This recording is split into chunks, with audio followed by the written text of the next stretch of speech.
कौन है देश के अगले सीडीएस? आखिर कितना अहम होता है चीफ ऑफ डिफेंस स्टाफ का पद? और इस सबसे ऊंचे सैन्य पद तक पहुंचने के लिए कितने प्रमोशन की लंबी राह तय करनी पड़ती है?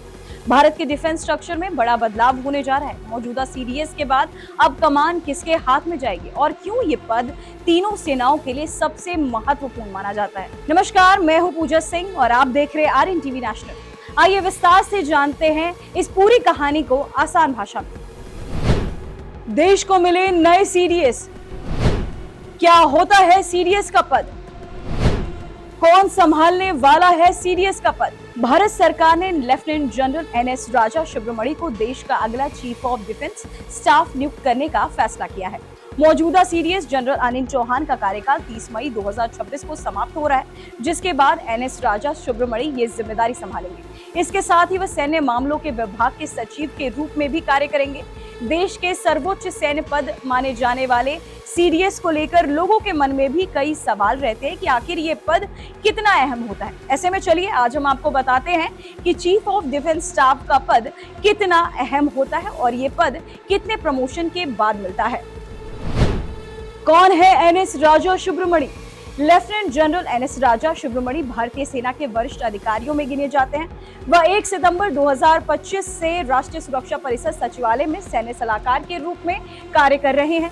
इससे पहले वह जुलाई 2024 से जुलाई 2025 तक थल सेना के उप प्रमुख रहे। मार्च 2023 से जून 2024 तक उन्होंने मध्य कमान के general officer commanding in chief की जिम्मेदारी भी संभाली। सैन्य रणनीति और ऑपरेशनल एक्सपीरियंस के कारण उन्हें सेना का एक्सपीरियंस्ड अधिकारी माना जाता है। क्या होता है chief of defence staff? Chief of defence staff यानी सीडीएस भारतीय सशस्त्र बलों का सर्वोच्च सैन्य अधिकारी होता है। ये पद सेना, नौसेना और वायु सेना के बीच बेहतर तालमेल बनाने के लिए बनाया गया था। सीडीएस रक्षा मंत्री के प्रमुख सैन्य सलाहकार के रूप में काम करता है और तीनों सेना से जुड़े अहम मामलों पर सरकार को सलाह देता है। हालांकि सीडीएस किसी एक सेना का कमांडर नहीं होता है और न ही वह सीधे सीधे तीनों सेनाओं को आदेश देता है, लेकिन तीनों सेनाओं के बीच समन्वय, संयुक्त ऑपरेशन, रक्षा खरीद, सैन्य आधुनिकीकरण में उसकी बड़ी भूमिका होती है। कब बनाया गया था सीडीएस का पद? प्रधानमंत्री नरेंद्र मोदी ने 15 अगस्त 2019 को लाल किले से दिए भाषण में सीडीएस पद बनाने की घोषणा की थी।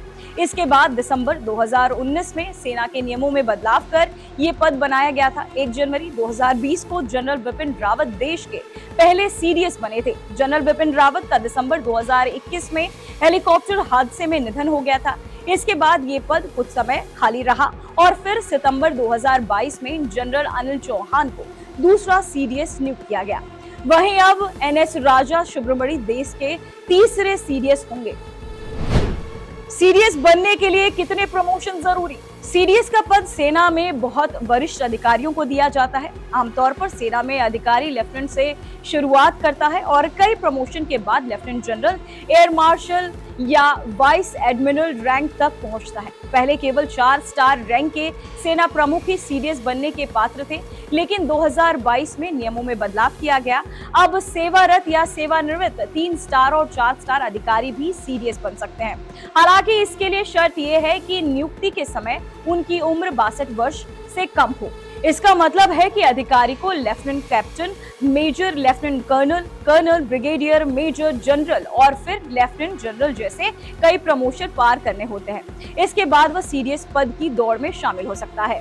तो देश की सुरक्षा व्यवस्था में सीडीएस का पद सिर्फ एक कुर्सी नहीं, बल्कि तीनों सेनाओं के बीच तालमेल, रणनीति और ताकत की सबसे बड़ी पहचान है। अब लेफ्टिनेंट जनरल एनएस राजा सुब्रमणि के हाथों में होगी वो जिम्मेदारी जो तय करेगी आने वाले समय में भारत की सैन्य तैयारी और रक्षा रणनीति की दिशा। फिलहाल इस खास रिपोर्ट में इतना ही। देखते रहिए आरएन टीवी नेशनल।